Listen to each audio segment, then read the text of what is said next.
thank you so much for joining us up here today. I'm excited to really dig into real-time experiences with you two and even Yasha, understanding the growth of this entertainment and competitive socializing experiences and what consumers are really seeking today from their products and from their nights out and even from their nights at home, and how you have created these experiences within that segment and what you're doing to stay competitive. Ginger, you launched your first concept, which was Escape Rooms Live in 2014. Yes. At that time, there was, about 22 competitors in the U.S. Doing that similar thing. Correct. And today, there's over 2,000. What are you doing to differentiate yourself in that market, and what did you learn, and why did you enter when you did?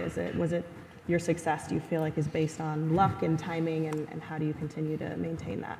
A lot of it definitely was timing. I recognize that the time was ripe. Escape rooms were kind of old hat or already established in Europe and Canada, but they had just hit the US. And I did a lot of research, and I found that in our town, Washington, D.C., there was nothing within the actual district. So I jumped on that opportunity and made sure that we created something that was unique and different. I took the concept of the escape game from what I saw in Europe and kind of upped it a little bit, increasing the level of play, creating a lobby that was beautiful so that people would come, because as Yasha said, a lot of the business that we do, 30 to 35%, is corporate team building. And they need a lobby and a space and a beautiful venue to hold their event, not just go through the escape rooms and leave. We wanted to actually, offer catering, and we have a bar. So that was kind of taking everything up a notch. Yeah, and how do you, and also Matt, this question to you, how important is the food offering in your experiences, and what strategies are you using to drive revenue from that side of the business? You want me to go? Sure. Almost not at all. We sell maybe 2% of our sales come from food, so we don't focus on it at all. It's a cinema offering really for us. People are in and out in such a short period of time, and we rely on them to get through quickly for us to get more people in. So we don't go for that kind of sit-down food at all. Right. Even the food offerings that we have are, finger foods, things that will just almost satisfy the liquor license. Although with some of our new brands, we are looking to expand the food and beverage even more. But throughput is really what drives the revenue. So again, we don't want them hanging around too long unless they booked a private event. And that... No, that makes sense. Yeah. Matt, you entered the market in a very unique way. Can you tell us about that a little bit, how you kind of stumbled into it, what you learned from it, and maybe what you would have done a little differently, knowing what you know? Yeah, we came into the market by accident, really. We were running street food events in a warehouse and didn't have any events on. So we took some garbage from some bins and some charity shops and turned it into a golf course. It sold out straight away. And then from that point onwards, we just ran with it. And how is that, how have you evolved your strategy as you've entered even more competitive markets? Both of you have entered some very competitive markets. What are you looking for when you're actually scoping out where you're going to launch your next location, and what do you, how do you continue to differentiate your brand in that market? For our locations, we always look for major cities, and hopefully cities where we're first to market. So I try to stay on the bleeding edge of what activities are hot or just coming up, and look for major metropolitan areas. So that's what we're looking for. And how do you keep from cannibalizing your own companies as I know you're growing your brands through different concepts? Actually, for example, in DC, we'll have all three concepts. They fortify each other, because if you think about it, people want to go out and have an exciting night or do something different that they can Instagram. And they don't want to do the same thing every weekend. So I would just rather have them come to one of my other venues and do something else that's unique. And Matt, in London, obviously that's an expensive market to enter and also a very competitive market. What have you learned from that, and how do you guys stay on the cutting edge of what you're doing? The more competition, the better. The more people doing this that are of a quality operator, the better it is for us because it confirms the sector. So people go to different events. They'll fall into this as something that happens regularly for them. So we're happy for more people to enter this sector. Good operators are great for the whole business. Absolutely. Yasha, you were talking earlier about these underlying consumer trends have always really been the same, and people are always just seeking a new and exciting experience from what they're doing. How do you see the future of that and the fulfillment, and how we're going after fulfilling those experiences for our guests? And are you concerned at all about oversaturation for these companies? Oh, big question. I wish I knew. I think the concepts that seem to work quite well are the ones that are, in the UK anyway, the ones that are quite almost familiar to people, but have been almost kind of slightly kind of evolved for the modern day. It's quite interesting, some of the stuff coming out at the moment in the UK. The Social Entertainment Ventures, which is the group that do Flight Club and the Putt Shack, they've just announced that they're going to do Jingo, which is an evolution of bingo. So I don't know if any of you're all kind of under the age of 60, so you probably haven't, but been to a bingo game in the last 5 years. But the bingo in the UK is a huge industry and actually really stable and recession-proof, despite what everyone thinks.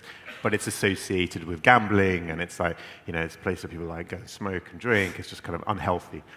This new concept of Jingo is basically, entertainment. It's going to be produced by people that, create concerts for Rihanna and, Lady Gaga. It's going to be big screen, really immersive, tech-fueled experiences. 200 people, in a room, all interacting together. We started off with, a couple of people playing table tennis, maybe 4 people, and now we've kind of worked our way to 8, 10, 12 people playing together. Something like bingo is 200 people playing together. How big can you go? So I think it's about stretching how many people can play at the same time, and I think technology will really help to fuel that. Absolutely. And as we continue to see this growth, I know that people are always just seeking that next level of experience. And do you have further plans, either of you, for growing new concepts? Is there anything in the works, something that you're building upon to kind of continue that momentum? I mean, Junkyard's expanding as a brand, and that's the main focus for us, is to stick with Junkyard. I do have a couple of other concepts, but they're unique experiential, and it's something that we aren't looking to expand over, a couple of sites here and there, Bunny Jackson's being one of them.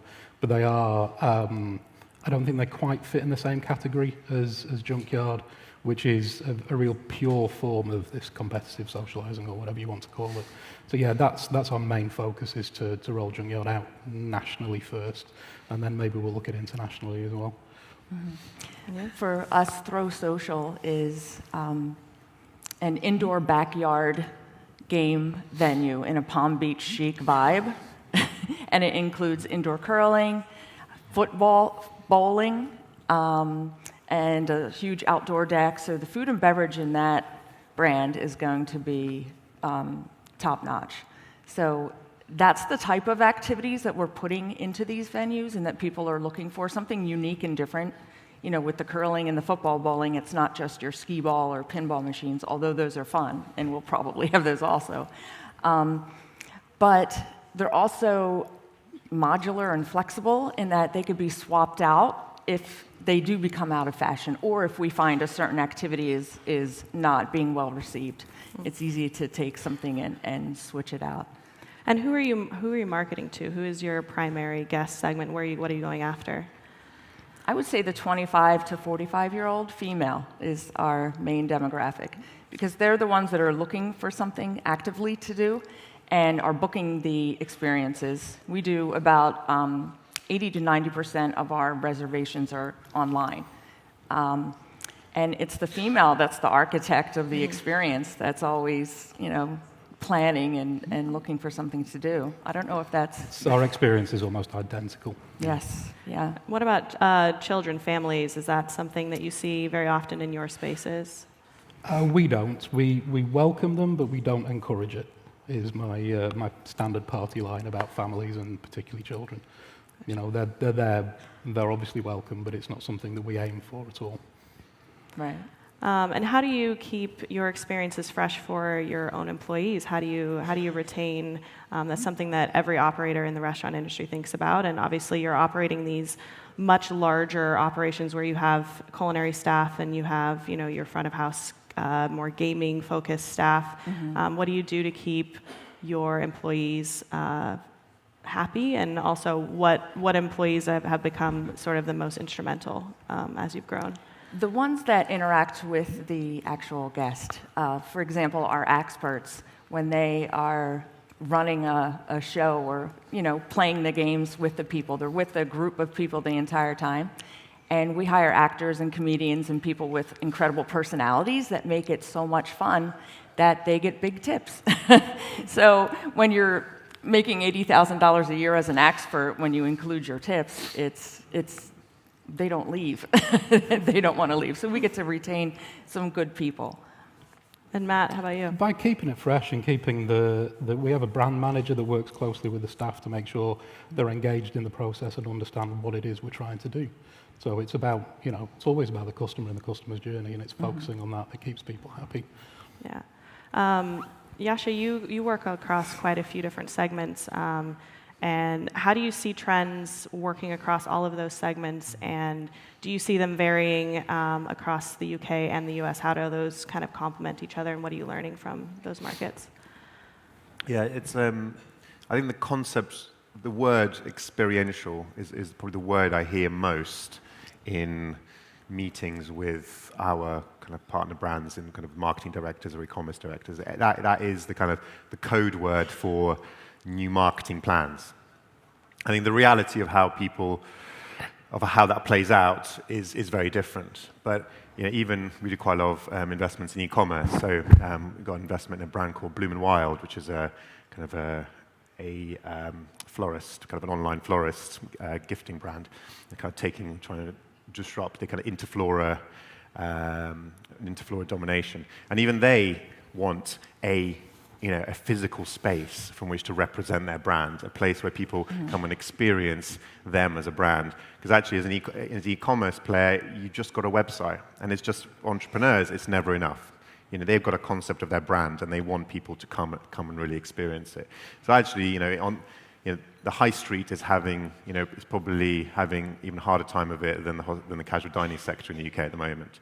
I mean, there are at the moment the vacancy rate across high street, even more so outside London, is incredible. But it creates opportunities now for really creative solutions. So we as investors are thinking, okay, so there's loads of this space around, and landlords are finally waking up to the fact they can't be charging loads of money. How can you exploit this situation? And so the e-commerce players are actually doing some really innovative things in taking on those spaces and trying to create kind of physical manifestations of their brands. Yeah. We have a few minutes left. I would love to hear a few of the challenges if you guys can share, as entering this entertainment segment or whatever we're calling it. What is your kind of top tips for new brands and what they should be doing from the learnings that you've had? I would say, be clear about what your brand is. We went through a rebranding experience, which was really useful for us. And be clear that it's about the customer's journey and it's about their experience, and make sure there's experience points and moments of wonder for them as they work their way through your venue, be it their staff that they interact with or the environment. It's all about the customer at the end of the day. So make sure their journey is an experience for them.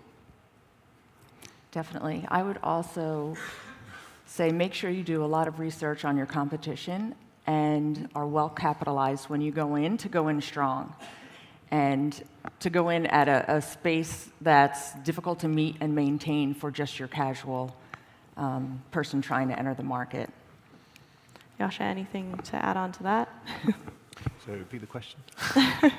As new brands are looking to enter the market, any tips? I think it was interesting, once again, speaking to your friend Morty before the session. I think so how people, he started, and it was literally, you could spend, I think I spent $12,000 on his first site. And as the industry has matured, I think it's much harder to do that. In the UK, I think because most have come almost from an F&B perspective, so almost kind of hospitality first, where most of their sales are food and drink. Actually, capex is really high. People are spending 2, 3, 4 million quid on these sites. So it's a big numbers game. So the barriers to market in the space are almost less about the activity. They are partly to do with having the money to do it properly, and it's also about backing people with a real vision, a creative vision, people that will adapt as consumer desires change. Thank you all. If anyone has any other questions or wants to follow up, please come see us afterwards. Yes. Thank you. Thanks.